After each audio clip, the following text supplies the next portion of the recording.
La cripta de la Colonia Güell.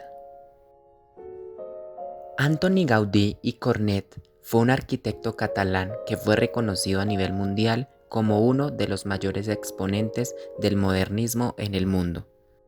La cripta de la Colonia de Güell se construyó entre 1890 y 1917 en Santa Coloma de Cervelló, en la Colonia de Güell, cerca a Barcelona. Fue declarada Patrimonio Mundial por la UNESCO en julio de 2005. La Colonia Güell comenzó su construcción en el año 1890 por iniciativa del empresario Eusebi Güell.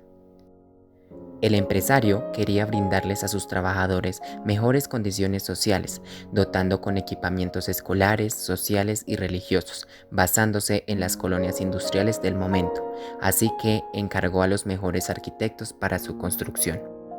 A Gaudí le correspondió la construcción de la iglesia, la cual tenía que presidir el conjunto. Estaba sobre un cerro pequeño situado en un extremo de la urbanización. El empresario no le puso ningún límite en la obra al arquitecto, por lo que Gaudí aprovechó el proyecto para poder realizar experimentos que se verían reflejados en la obra en la que venía trabajando hacía 15 años, la Sagrada Familia.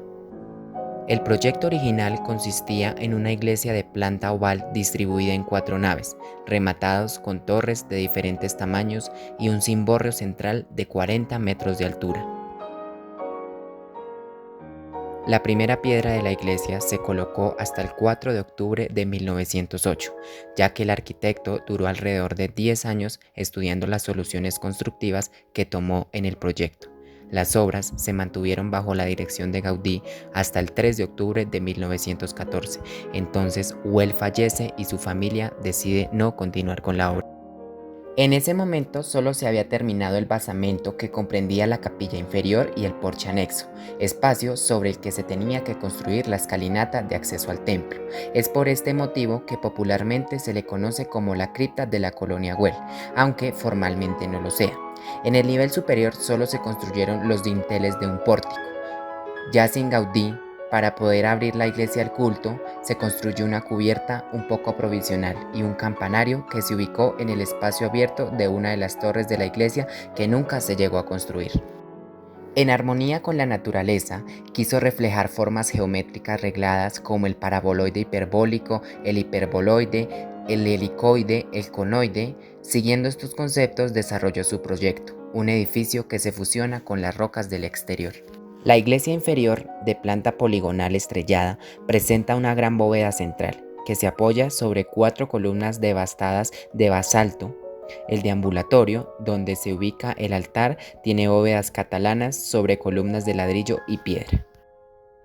El arquitecto liberó la fachada del edificio de toda la estructura, ya que las columnas y los arcos son los encargados de soportar todo el peso del edificio. Gaudí consiguió que las paredes exteriores fueran de cierre y con formas entrantes y salientes generó formas orgánicas que armonizan la estructura del interior de la construcción. Con el uso de arcos catenarios se dan soluciones al proyecto que junto con el material dan la estructura al mismo. Con los arcos como estructura no fue necesario recurrir a contrafuertes ni arbotantes, incluso se levantaron muros exteriores con forma de paraboloide para crear un dúo armónico con la naturaleza que rodea la obra. En el pórtico de acceso se colocaron 11 columnas inclinadas de diferentes direcciones, unas en piedra y otras en espiral de ladrillo, para hacer una similitud con los árboles de pino.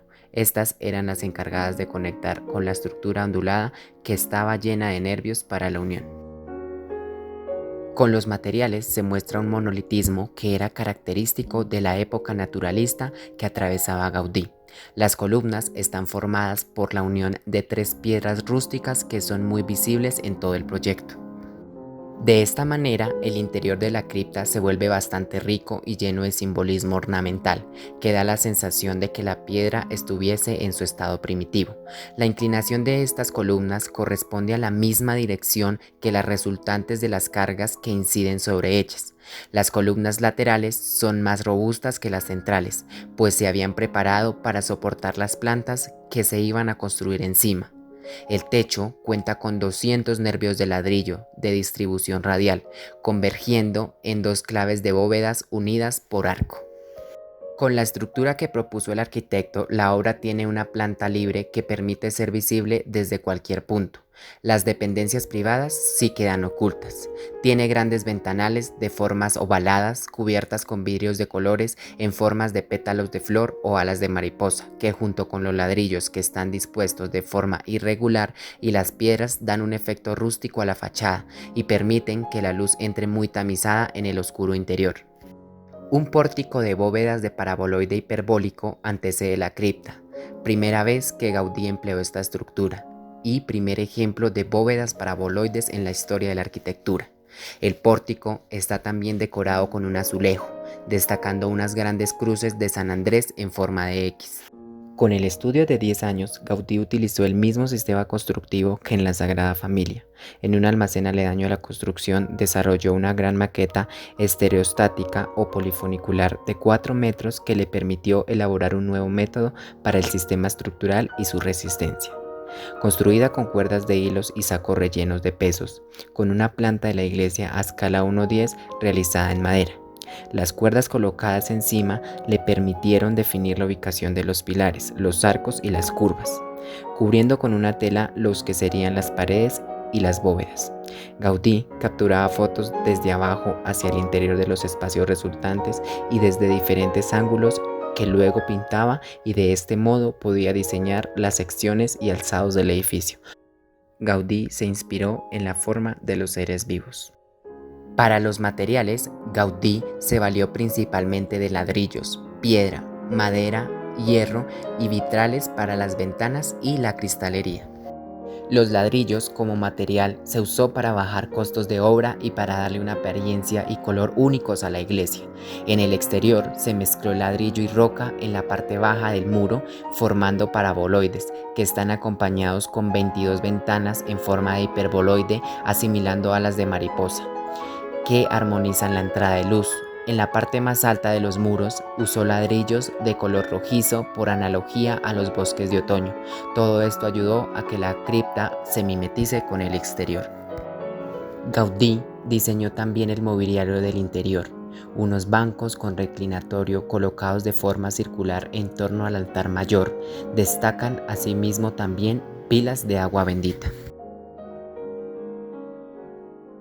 La cripta ha tenido 4 restauraciones con el paso del tiempo, ya que en la Guerra Civil Española de 1936 se vio muy afectada.